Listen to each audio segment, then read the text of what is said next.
Hello, guys. This is News Listener by Angelo, and today is Sunday, September 14, 2025. Ito po ay recorded video at pag-usapan naman natin yung galing mismo sa ICC. Sabi dito, ICC prosecutor, sabi niya, Sara Duterte's kidnap claims hurts father's release bid. Oh, okay. Bakit pinag-uusapan natin to? Kasi mismong si Sara Duterte ang nagsabi ng kinidnap yung tatay niya, dinala sa ICC na hindi naayon sa batas sa Pilipinas. Tapos meron pang pinakamatindi. Ano yung pinakamatindi? Yung i-jailbreak yung ICC. Imagine niyo, abogado, vice president, tapos magko-comment ka ng ganito sa social media. Okay, pakita ko muna yan, yung sinabi niyang jailbreak, okay? At kalat na kalat to sa social media. You guys can check it online. Okay, dito sa Facebook muna. Okay, ito. Ah, okay, wait, sandali lang. Oh, lalabas na yan si PRD. Ano na yan natin, i-jailbreak na yan natin lahat. Oh, jailbreak natin yan lahat. Ano ba yan? Ano ba? Abogado ba tong tao na to? Di ba?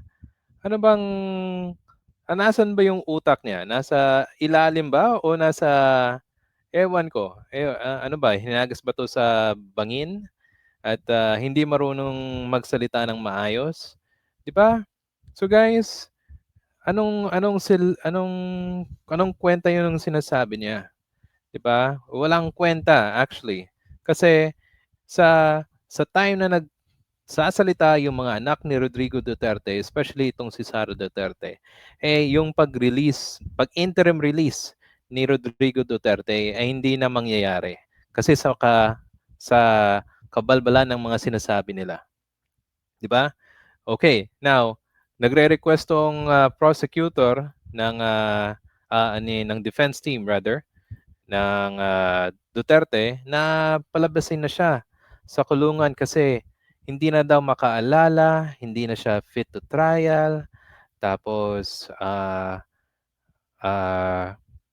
hindi niya maalala ang kanyang pamilya, pero mismo yung mga pamilya niya, based sa mga interviews, ay nagsasabi na okay lang daw yung tatay niya. O di ba? O, si Kitty Duterte, si Baste, nagsabi na noon. Okay, meron akong previous video. At dito pa lang sa sinabi ni Sara Duterte, mapapahamak niya yung tatay niya in terms of requesting to interim release, 'di ba? Kasi sa kabubuhan na sinasabi ni Sara Duterte, right? Now let's read more here in Inquirer. Ipapakita ko sa inyo. Punta tayo sa baba. And sabi dito, Vice President Sara Duterte's remarks may have put her father's bid for an interim release from International Criminal Court in danger. Ito ay inopost ng prosecutor. Okay? Yon. So in an page document posted on ICC website, Deputy Prosecutor Mami Mandia Daye or Nyang cite several remarks given by the Vice President in her interviews and public statements while in The Hague, such rejecting the legitimacy of the court jurisdiction. So, kung abogado tong si Sara Duterte at alam niya kung anong yung mga meaning sa korte at kung anong dapat gawin, 'di ba? Sana hindi na siya na nagsalita. Sana hinayaan na lang yung kanyang defense team o mga abogado para mag-handle doon sa communication. Ang problema sa mga Duterte,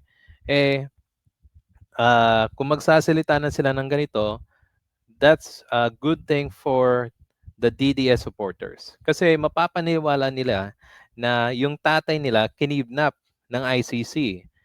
Yung drawback or yung, let's just say, yung bad luck sa kanila is pag sinabi mong kinidnap, tapos hindi yung korte ng ICC ay hindi dapat doon nililitis yung kanyang case, ang mangyayari diyan, hindi marirelease si Rodrigo Duterte. Kumbaga, yung pagdakdak mo sa publiko ay ikakapahamak pa ng tatay mo na hindi pa ito ma-release ng ICC. Di ba?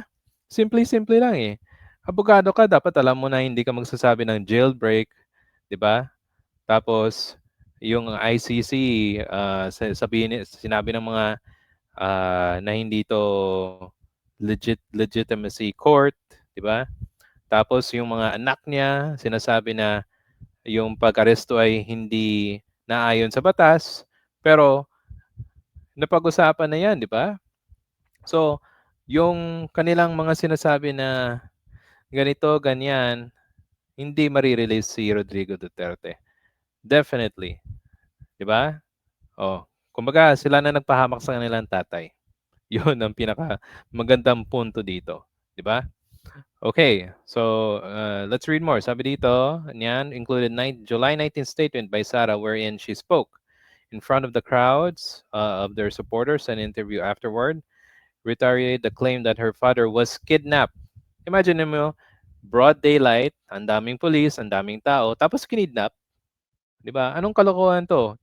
Abogado ka, 'di ba? Total, naging ano lang siya parang OJT. Tapos naging mayor na lang. Di ba? Okay. Punta tayo sa baba. Prosecutor also recalled a time when Sarah told her and her family supporters, supposedly in jest, that she discussed breaking her father out of detention. Yun ang pinakita ko sa inyo kanina, guys, na video. Okay? And, nag-ask siya sa mga supporters niya na, tara, jailbreak natin to, makakalabas na si tatay.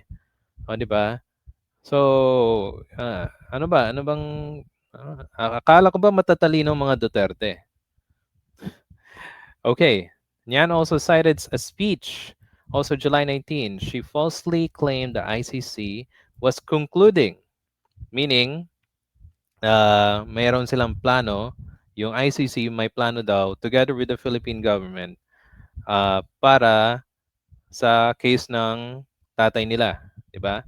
Kumbaga nagano sila, nagplano, plinanuhan nila.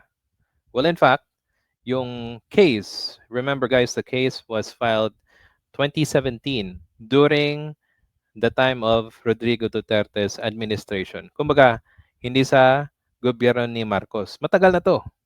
There. Okay, baba tayo sa extraordinary rendition.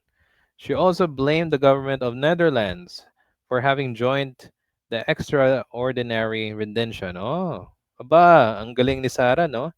Kumbaga, uh,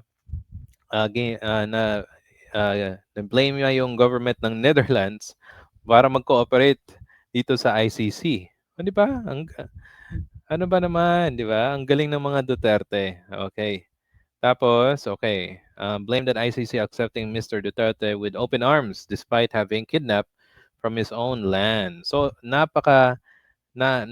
document at nakita nila dito sa social media. Okay, then, but the prosecutor's agreement did not stop there. Niya recalled August 19. Oh, okay, August 19 na naman. Telling the media that her father had told her he wished to return to his hometown, Davao City, the same place where Nyan said the former president had promised to double the killings should he be elected mayor again. Kung natatandaan nyo, nung naging mayor siya, sinabi niya pa nga dun sa hearing sa Senado ata yun or sa House, na kung bumalik siya, ay papatay pa rin siya. So, yung instinct ng mga ng tao na to, talagang gustong pumatay ng tao, 'di ba?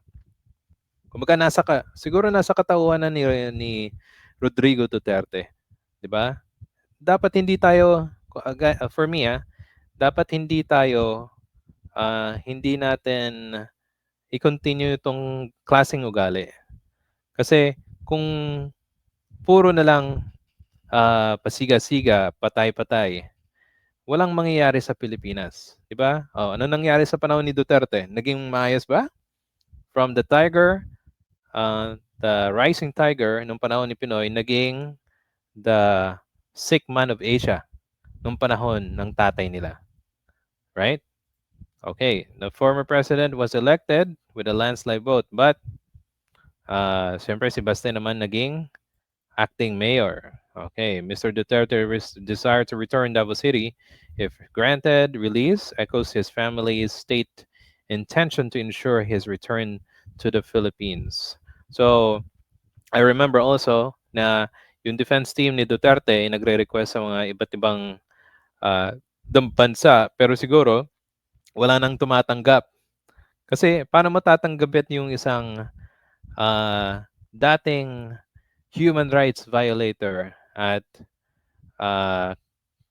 may kasong crimes against humanity? Mapapahiya yung bansang kukup-kup dito kay Rodrigo Duterte. Tapos ibabalik mo pa sa Pilipinas. Ano to, lokohan? Diba? So, yun. So, sana naman, shut up na lang, Sara Duterte. Diba? Walang kwenta yung pagsasalita mo, makakasakit pa yan sa pag-release ng iyong ama sa kulungan. Okay? Pero in my opinion, guys, hindi ito mapapalabas si Rodrigo Duterte sa mga pinagsasabi niya at ang kanyang pamilya. 'Di ba? Imagine niyo sabihin niya na sisipain yung ICC tapos pagbabarilin kung ikukunin siya. Eh, hindi niya alam, yung kukuha sa kanya, yung PNP. Okay. Anyway, guys, if you have any comments and suggestion about sa itong topic na to, do you think Sara Duterte, nagpapasakit or yung siya ba yung actual reason na para hindi ma-release yung kanyang ama, di ba? At sa tingin nyo, makakalaya pa to si Rodrigo Duterte pasamantala. What do you think? Okay, if you have any comments or suggestion, please type it down and salamat po sa panonood and I'll see you sa susunod na video. Salamat po. Thank you.